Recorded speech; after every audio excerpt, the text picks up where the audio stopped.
అంటే మనకు ఒక ఈనాడుతోనూ, ఒక ఆంధ్రజ్యోతితోనూ, ఒక TV5తోనూ తెలుగుదేశం పార్టీకి సంబంధించిన ఎల్లో మీడియా సామ్రాజ్యంతో కూడా యుద్ధం చేస్తూ ఉన్నాం. కాబట్టి మన వర్షన్ ప్రజల్లోకి సింక్ అయ్యే అవకాశాలు వాళ్ళు చేస్తూ ఉన్నంతగా మనది సింక్ కాదు. కాబట్టి ప్రజలకందరికీ కూడా రెండో వైపున స్టోరీ కూడా తెలియాల్సిన అవసరం ఉంది. కాబట్టి ఈ మధ్యకాలంలో జరుగుతూ ఉన్న కరెంట్ ఈవెంట్స్ మీద ఈ ప్రెస్ మీట్. రాష్ట్రంలో ఈరోజు దిగజారిపోయిన లా అండ్ ఆర్డర్ పరిస్థితులు, పాలనా వైఫల్యాలు,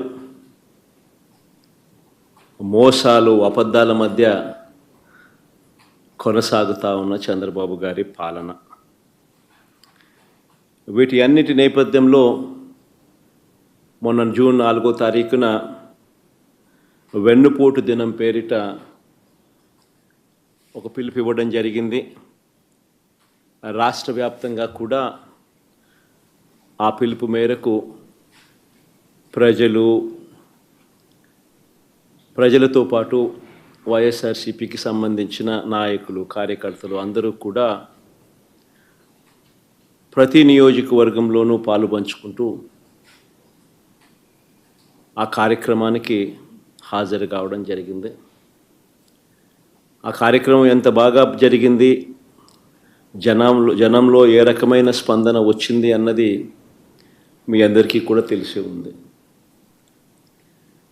సంవత్సరం తిరిగే నాటికల్లా ఒక రాష్ట్ర ప్రభుత్వం ఇంత తీవ్రమైన వ్యతిరేకత ప్రజల్లో చోటు చేసుకోవడం అన్నది, ప్రజల మనసుల్లో చోటు చేసుకోవడం అన్నది బహుశా దేశ చరిత్రలోనే కూడా తక్కువైన అరుదైన పరిస్థితులేనేమో. అంత తీవ్రమైన వ్యతిరేకత చంద్రబాబు నాయుడు గారి ప్రభుత్వం మీద కనిపించిన పరిస్థితులు. ఇలాంటి నేపథ్యంలో చంద్రబాబు నాయుడు గారు తాను చేస్తూ ఉన్న డైవర్షన్ పాలిటిక్స్ నుంచే కాకుండా చంద్రబాబు నాయుడు గారి ప్రతి మాటలోనూ కూడా అసహనం కూడా కనిపిస్తూ ఉంది. అందుకే నియంతగా తాను మారి అణిచివేత అన్న పదానికి నిజంగా ఒక నిర్వచనంగా చంద్రబాబు నాయుడు గారు ఈరోజు తయారయ్యారు. నిన్న నా ప్రోగ్రాం కూడా పల్నాడు ఏరియాలో నా ప్రోగ్రాం కూడా నిజంగా ఒక కర్ఫ్యూ పరిస్థితుల మధ్య ప్రోగ్రాం జరిగింది. ఆశ్చర్యం కలిగించే విషయం, అసలు ప్రజలను లేదా మా పార్టీ కార్యకర్తలను పరామర్శించడం అన్నది ఒక ప్రతిపక్ష నాయకుడు చేస్తే తప్ప అని అడుగుతా ఉన్నా. చంద్రబాబు నాయుడు గారిని సూటిగా ఈ ప్రశ్న అడుగుతా ఉన్నా. ఎందుకు ఇన్ని ఆంక్షలు పెట్టాలి?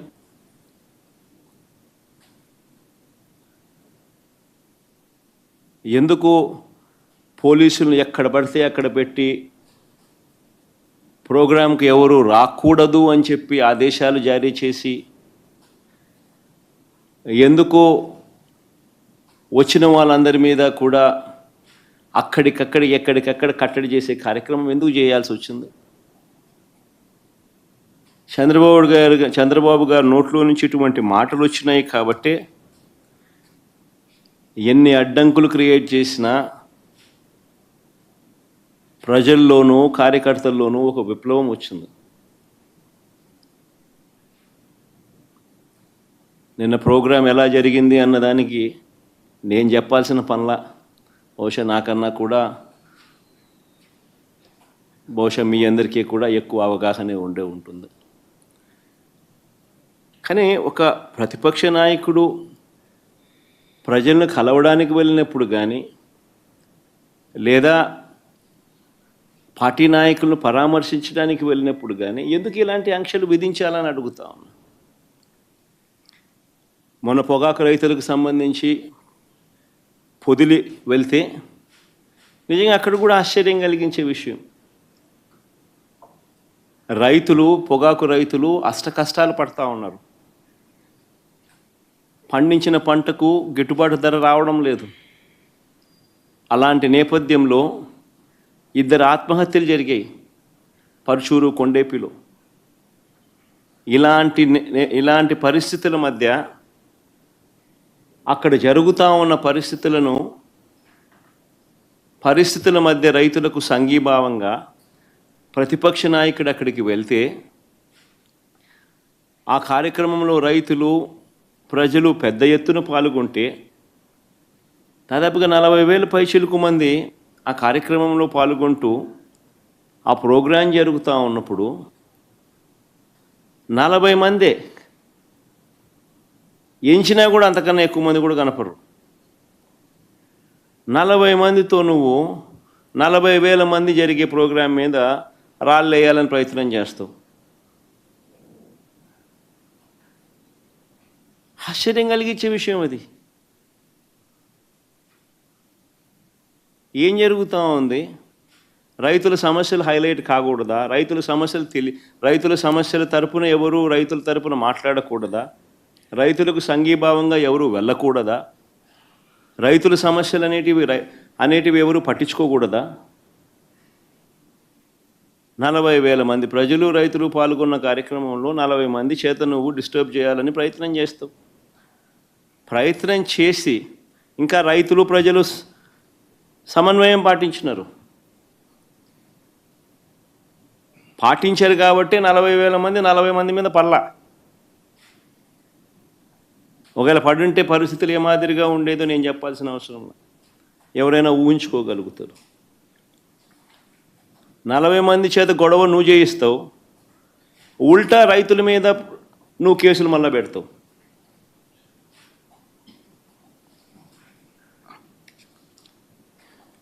నేను అడుగుతా ఉన్నా చంద్రబాబు నాయుడు గారిని, ఎందుకు ఇంత భయపడతా ఉన్నావు?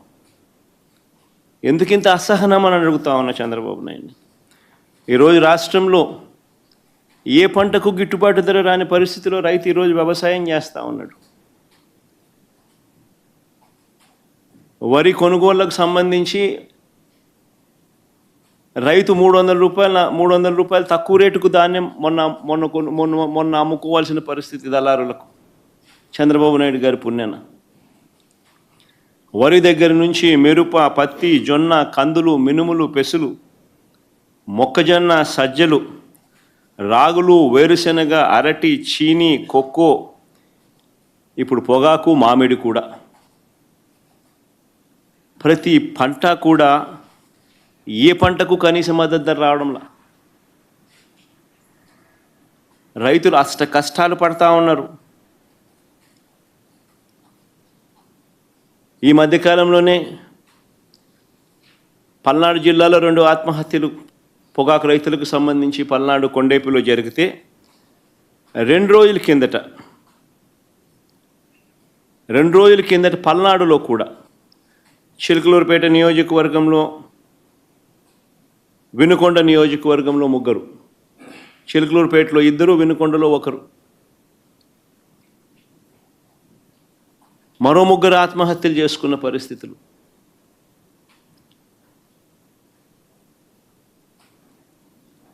ప్రకాశం జిల్లాలో మన కళ్ళ ఎదుటే ఒక 2 ఆత్మహత్యలు జరిగితే మరో 3 ఆత్మహత్యలు కళ్ళ ఎదుటే కనిపిస్తూ ఉన్నాయి.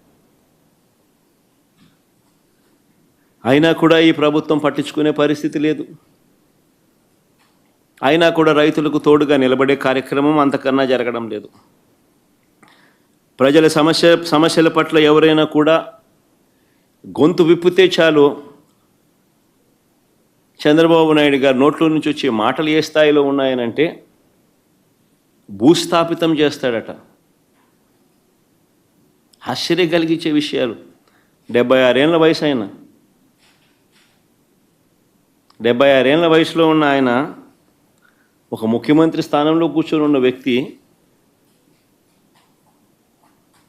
ఒక టీవీ ఇంటర్వ్యూలో మాట్లాడుతూ ప్రతిపక్షాన్ని భూస్థాపితం చేస్తాడంట, ప్రతిపక్ష నాయకుడిని. ప్రతిపక్ష నాయకుడు పేరెత్తి ఆయన ప్రతిపక్ష నాయకుడిని భూస్థాపితం చేస్తాడంట. ఆ ఎల్లో మీడియాకి సంబంధించిన ఓనర్